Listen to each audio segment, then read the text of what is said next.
What's the meaning of bedroom?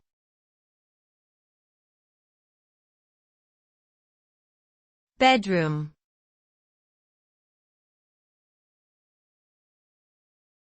Bedroom.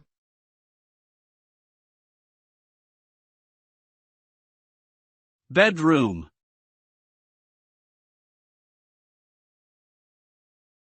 Bedroom.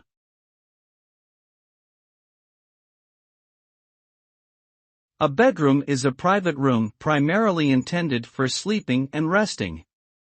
It is typically furnished with a bed, bedside tables, and other essential furniture like wardrobes or dressers for storing clothing.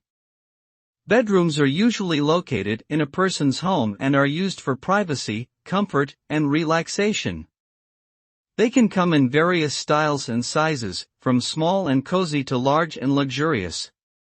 The design of the bedroom also plays an important role in creating a peaceful and comfortable atmosphere conducive to good sleep and rest.